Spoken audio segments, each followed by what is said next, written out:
اندر سے سنائی دی تو مجھے حوصلہ ہوا کہ وہ لڑکی ابھی تک زندہ ہے۔ میں اپنی پوری طاقت لگا رہا تھا کہ میں جلدی سے قبر کھول سکوں۔ میں کوئی نیک انسان نہیں تھا، ایک عام سا آدمی تھا، لیکن میری جگہ کوئی اور ہوتا تو زندہ لڑکی کو نکالنے کی کوشش ضرور کرتا۔ میرے خیال سے کوئی بھی اتنا ضمیر نہیں ہو سکتا جتنا اس لڑکی کے بھائی تھے۔ لڑکی کو زندہ دفن کرنا کہاں کی انسانیت تھی۔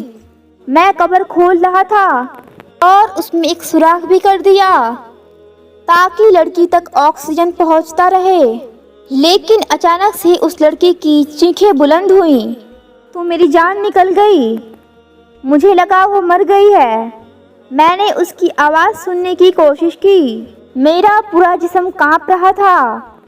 کافی دیر تک کوئی آواز نہیں آئی تو مجھے مایوسی ہونے لگی اور میرے حیرت کی انتہا نہیں رہی جب مجھے اچانک سے قبر میں ایک بچے کی رونے کی آواز آئی تو میں پریشان ہو گیا کہ بچے کی آواز کہاں سے آ رہی ہے اور کیسے آ رہی ہے۔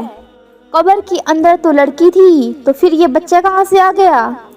میں ڈرنے والوں میں سے نہیں تھا، لیکن اس وقت میں بہت زیادہ ڈر گیا تھا۔ اب مجھے لڑکی کے کرانے کی آوازیں بھی آنے لگیں، یعنی لڑکی زندہ تھی۔ میں خوف زدہ تو بہت تھا، لیکن جو بھی تھا مجھے قبر کھودنی تھی اور لڑکی کو باہر نکالنا تھا۔ میں نے ایک بار پھر سے اپنے اندر ہمت جمع کی، لیکن جیسے ہی قبر پوری طرح سے مکمل کھلی، جیسے میرے پیروں کے تلے زمین کھسک گئی ہو، کیونکہ قبر میں ایک پیدا ہوا بچہ پڑا تھا اور وہ لڑکی نڈھالتے قبر میں پڑی تھی۔ مجھے یہ سمجھنے میں ایک لمحہ بھی نہیں لگا کہ وہ حمل سے تھی اور اس نے قبر میں بچے کو پیدا کیا تھا۔ میں نے ہمت کر کے اس قبر سے اس لڑکی کو اور اس کے بچے کو باہر نکالا۔ میری جو شال تھی اس شال سے لڑکی کے جسم کو ڈھک دیا۔ لڑکی کی حالت غیر تھی اور وہ تکلیف میں تھی۔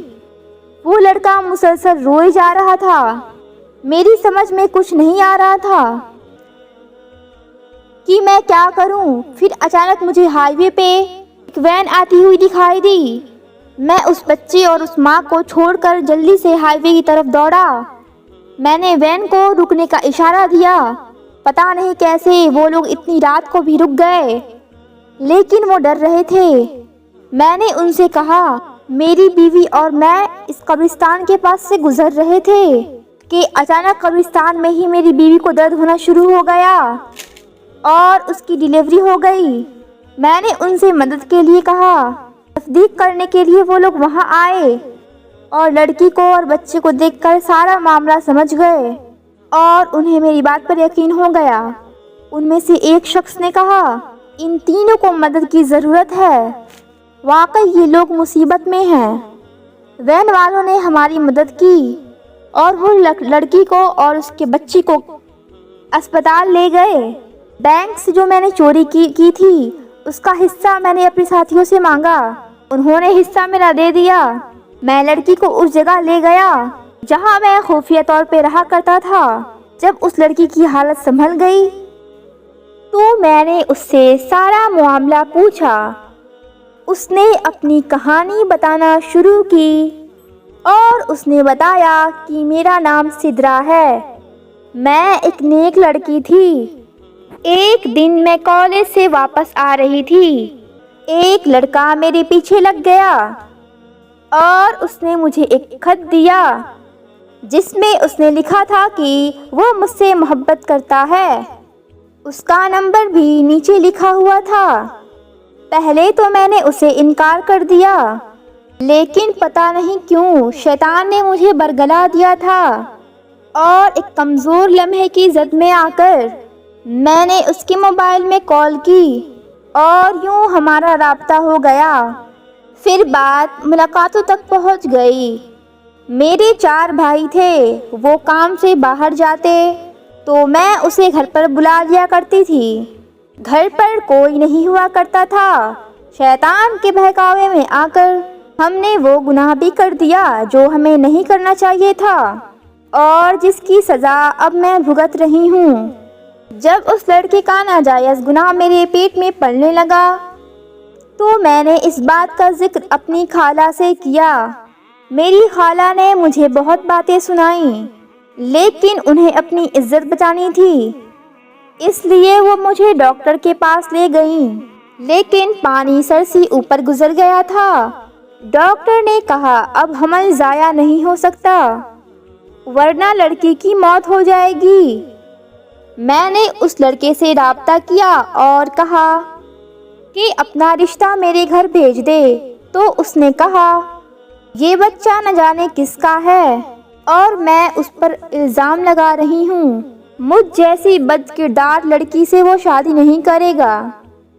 اب معاملہ سنگین ہو چکا تھا۔ میری خالہ نے کہا اگر تمہارے بھائیوں کو اس بات کا پتہ چل گیا تو تم جان سے جاؤ گی۔ خالہ نے میرے بھائیوں کو جھوٹی کہانی سنائی اور انہوں نے کہا کہ وہ مجھے میرے ساتھ لے جا رہی ہیں، اور انہوں نے کہا کہ وہ اپنے ساتھ مجھے لے جا رہی ہیں۔ بھائیوں نے کہا یہ ہمارا کھانا وغیرہ بناتی ہے، ہم کیسے اس کے بغیر گزارا کریں گے؟ ہم کام سے باہر جاتے ہیں اور یہ گھر سنبھالتی ہے۔ خالہ نے کہا یہ بیمار ہے، تم لوگ شادی کر لو، اگر کام والی ہی چاہیے تو شادی کر لو۔ نہ جانے خالہ نے کیسے میرے بھائیوں کو راضی کیا اور مجھے اپنے گھر لے کر آ گئیں۔ خالہ کے گھر میں ان کی بیٹی اور بیٹا رہتے تھے، انہیں ساری کہانی مجبوراً سنانی پڑی۔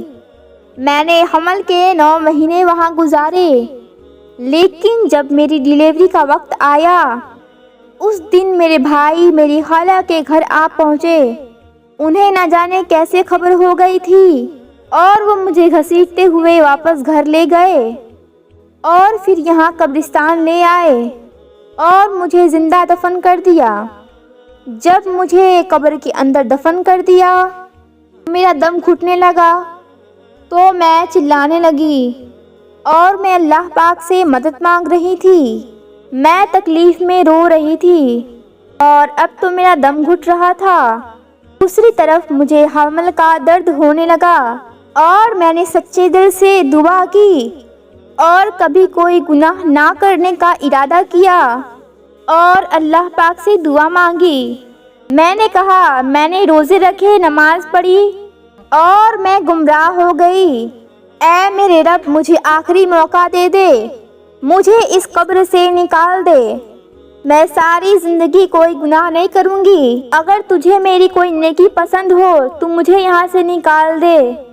میں اس وقت یہ جانتی تھی کہ آدھی رات کو قبرستان سے مجھے باہر نکالنے کوئی نہیں آئے گا، لیکن اس وقت اللہ پاک کو میں نے دل سے پکارا تھا، میرا یقین کامل تھا۔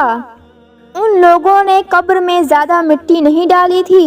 اس کے بعد تم آ گئے، تم نے پہلی کوشش میں ہی میرے لیے ہوا کا راستہ نکال دیا۔ ایک پل کے لیے لگا کہ میرے بھائی واپس آ گئے مجھے نکالنے کے لیے، کیونکہ ان کے سوا اس وقت قبرستان میں کوئی نہیں تھا، لیکن پھر میرا دماغ کام کرنا چھوڑ دیا کیونکہ بچے کی پیدائش کا وقت آ گیا تھا۔ کتنی عجیب بات ہے، میں یہ سوچ کے حیران ہوں کہ میرا بچہ کیسا بچہ ہے جس نے اپنی پہلی سانس قبر کے اندر لی۔ لوگ دنیا میں آتے ہیں اور اپنی آخری سانس کو پورا کرنے کے لیے قبر میں آتے ہیں، لیکن اس بچے کی زندگی کی شروعات ہی ایسی تھی جس نے زندگی کی پہلی سانس قبر کے اندر لی۔ میں نے اللہ پاک سے وعدہ کیا کہ اب کوئی گناہ نہیں کروں گی، میں اپنے تمام گناہوں کی معافی مانگتی ہوں۔ ہم اپنے رب کو بھلا دیتے ہیں اور گناہوں میں لگ جاتے ہیں، لیکن وہ ہمیں نہیں بھولتا ہے۔ میں بہت عبادت گزار لڑکی تھی، لیکن بہک گئی اور اپنے رب کو بھول بیٹھی تھی۔ لیکن دیکھو تو صحیح اللہ پاک نے میری کس طرح سے مدد کی، اور آج میں سوچ رہی ہوں کہ کیسے میں نے اپنے اتنے مہربان رب کی نافرمانی کی۔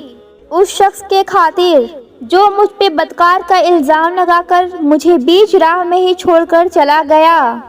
ناصر کہتا ہے، سدرہ اپنی کہانی سنا کر پھوٹ پھوٹ کر رونے لگی، تو میں بھی سوچنے لگا یہ تمام واقعہ میرے لیے بھی عبرتناک تھا، میں بھی اس واقعے کا حصہ تھا۔ اسی وقت میں نے بھی گناہوں سے توبہ کر لی اور سدرہ سے شادی کا فیصلہ کر لیا۔ سدرہ سے شادی کا فیصلہ صرف میں نے اللہ کی رضا کے لیے کیا تھا، تاکہ اللہ پاک میرے گناہ معاف کر دے۔